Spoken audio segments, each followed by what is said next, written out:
जय भीम, जय संविधान।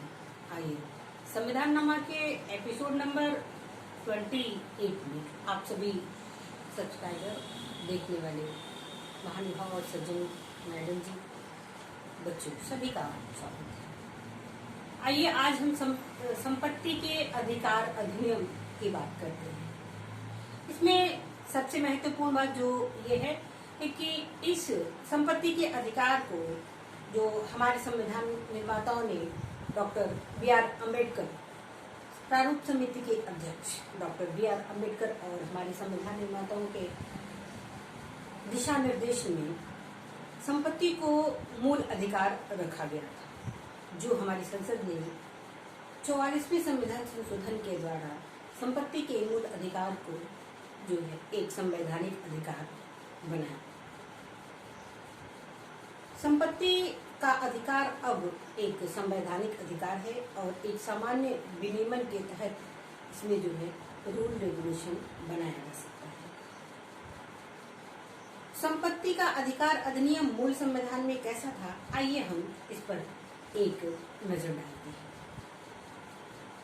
संपत्ति का अधिकार अधिनियम जो अब संसद ने संशोधन के द्वारा निरस्त करके संवैधानिक अधिकार बनाया है,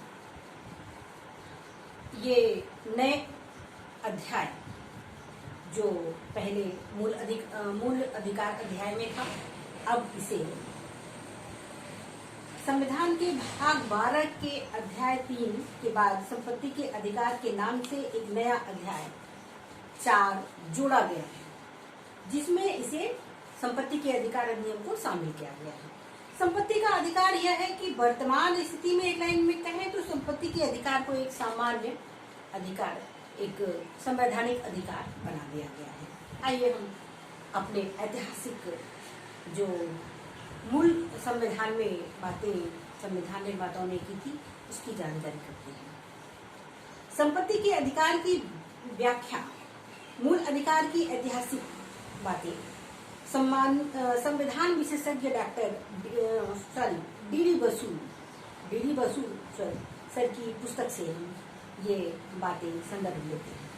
संविधान के अधीन संपत्ति के अधिकार का इतिहास। सन 1949 के संविधान में प्राइवेट संपत्ति की रक्षा के लिए 3 प्रकार के अधिकार, मतलब 3 प्रकार के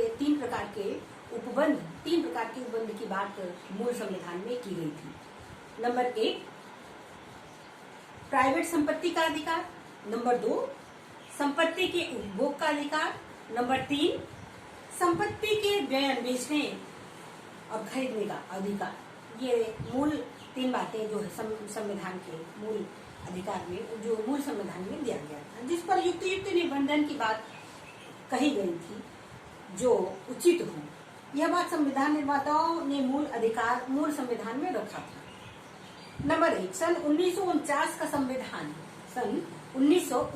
संविधान प्रथम प्रत्येक नागरिक को विरासत, व्यक्तिगत उपार्जन, कमाई द्वारा या अन्यथा इसी प्रकार के साधनों से संपत्ति के अर्जन का, संपत्ति को धारण करने का, संपत्ति को बेचने का प्रत्याभूत मतलब अधिकार दिया गया था।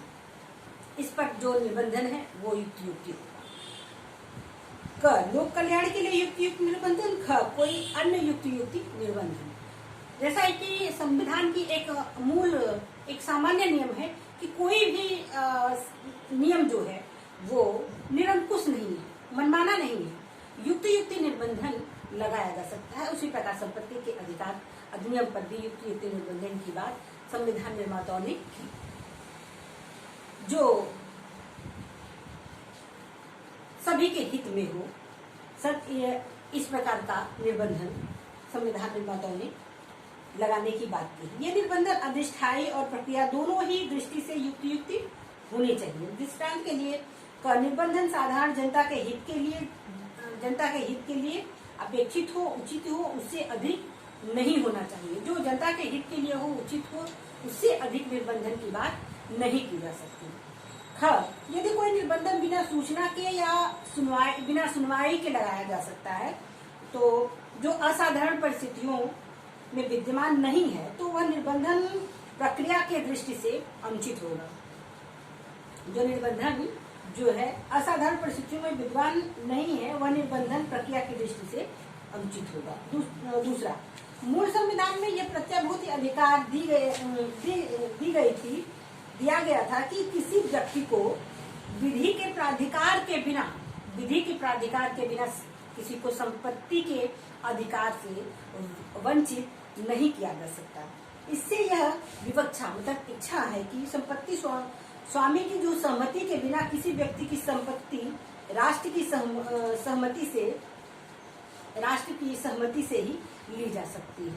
जैसे कि कोई प्राइवेट व्यक्ति है, अगर उसकी संपत्ति जो है वो सरकार अपने हित में लोक हित में लेना चाहती है, तो वो जो सरकार हमारे राष्ट्र के जो कानून है वो हमारे संविधान की वो हमारे राष्ट्र की सहमति है, क्योंकि माननीय संसद के द्वारा माननीय विधानमंडल के द्वारा माननीय संसद के द्वारा जो कानून बनाए जाते हैं वो सर्वजन हिताय सर्वजन सुखाय को मद्देनजर रखते हुए बनाया जाता है।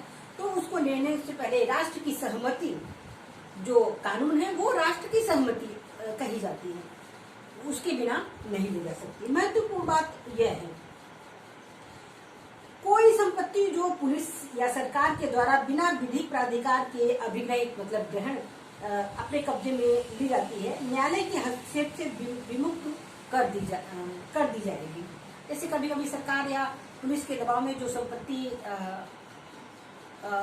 अपने कब्जे में ली जा सकती है, तो वो माननीय न्यायालय के आदेश से उसको विमुक्त जो है उसको मुक्त कर दी जाएगी, न्यायालय के हस्तक्षेप से विमुक्त कर दी जाएगी। कोई भी प्रभु मतलब कोई भी सरकार अपनी ही प्रजा के विरुद्ध राज्यकृत का प्रयोग नहीं कर सकता है। प्रजा की प्राइवेट संपत्ति कार्यपालिका के आदेश के द्वारा नहीं ले जा सकती है।